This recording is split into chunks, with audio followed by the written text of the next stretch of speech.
Hey, how are you? I'm good. How you doing?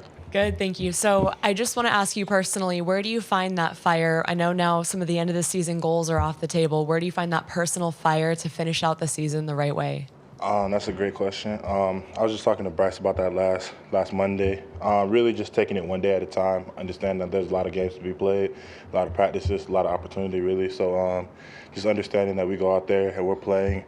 We're still playing for the team. We're still playing for the name on the jersey, name on the back of the jersey as well, as Byron stated earlier. So it's still a lot of important things that we can do as a team, and finishing strong is really important, and emphasis that we're making as a unit.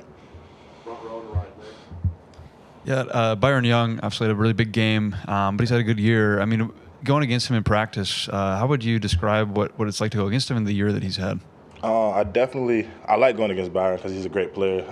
I definitely think that going against him is kind of unique with him, like in his physique. Like he's a lot bigger at the edge, so going against him in pass protection, as a tackle, you're used to going against guys who are like a lot faster and maybe like a lot more like loose or whatever the case may be. How you would describe it, but Byron, like he's a lot like stronger and bigger than natural guys coming off the edge, and then he has that like sudden burst of speed coming also. So just getting your hands on him isn't like the least of your worries. Like you got to also be ready to move with him and then sustain because he's going to give you a lot of power. So, and I think that's one thing that kind of makes helps me get better throughout the year. Just going against guys like him and then mixing it up, going against guys like Will and Dallas and all that stuff. So I have a lot of versatility at that position.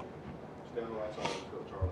Just what did you think of a Mills block in the game? When he's pulling to the left and hits the DB, and what can a play like that kind of do to kind of give you guys a boost emotionally? That definitely gave us a lot of energy. I knew Emil had the capability of doing that since I met him. Really, we were just talking about that in the hotel Friday night. We were talking about like just plays like that. He said he was watching a lot of Trent Williams videos, just running through guys, and he was telling me he was like, if I got the chance, like, sure, that's what I'm gonna do.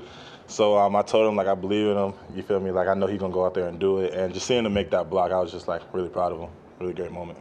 Let's jump to the left side, Michael. Did you see that in the moment? Did you see that play when it happened? Nah, I actually didn't. I had the hinge, so when he left, I had to seal my guy off. So I'm actually I'm not facing the other direction, but like my eyes are kind of right here. So after the game, I just see like CBS and like everybody like tweeting out the video of a Mills block, and I just see it. I'm like, oh, like he blew him up. I can't swear, but yeah, he blew him up. Have you had a hit like that? I don't know if I had a hit just like that. I mean, I had a lot of great hits, but that was an incredible hit. That's a dream at O-line, just to be able to just run through somebody like that, especially being like right behind or right in front of the running back, so he can just go off of you and potentially score. But yeah.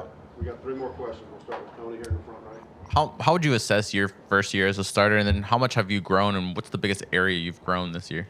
Assessing my first year as a starter, I feel like ultimately I've done a lot of great things, but I feel like I've grown the most as far as my maturity goes, understanding the game.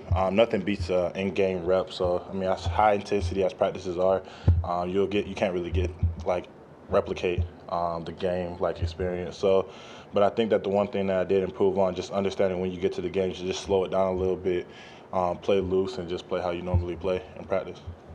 Left side, Katie. Coach Saban just talked about carrying over things from the second half of Ole Miss through the rest of the season. What are some things maybe with the offensive line specifically that you think kind of changed in the second half, whether it was run blocking, pass protection, that y'all want to carry for the rest of the year? Just coming out and just playing physical up front and being more consistent in the run game, understanding that if we have a big explosive play, get ready for the next one and just keep going and stacking plays like that so we can keep the run game consistent and helping out in the pass game as well. All right, let's go, James. Coach Saban talked about Bryce Young's scrambling ability, and I know for the offensive line that tends to put a little bit more on you guys. Just talk to me a little bit about how difficult it is to kind of deal in those situations when, staying on your matchup a little bit longer. Yeah, for sure. So Bryce, obviously, he loves to extend the plays, and scrambling is one way that he does it. At first, you might, like, when you might come here, you might see it, oh, scrambling might scare you a little bit. But, like, when you really look at it, it kind of gives you, how I see it, gives me a great opportunity to, like, showcase my pass protection ability. Because if he's scrambling around, that means, like, he's going to hold the ball a little bit longer than most quarterbacks. So if I can hold up in protection longer, then that shows why, like, you feel me, at our position, why we do what we do and how good we are. And then it just also helps just overall as a play, like he's able to extend plays. That helps our offense just keep going and moving the ball. Figure out one follow-up here, Michael. This will be the last one. How aware are you in that moment of him scrambling around? Is there an inner clock, or how do you know to keep going? Understanding the play, it just depends if the play is meant to be like a quick pass or whatever the case may be, or if the play is meant to like be a longer chunk shot type of play. Understanding that is like the first thing you got to do, and then also just mirroring like the defender. Like if he's looking, like obviously most defenders looking at the quarterback instead of pass rushing. So if he's looking at the quarterback and like he's trying to go inside, he's trying to go outside, then obviously Bryce is probably out there. I wouldn't see a defender like going outside when Bryce is stepping up in the pocket. So just trying to stay in between him and the quarterback at all times and do your best ability just to make sure he doesn't get to the quarterback. So. All right, thank you, Jason. All right, have a nice day.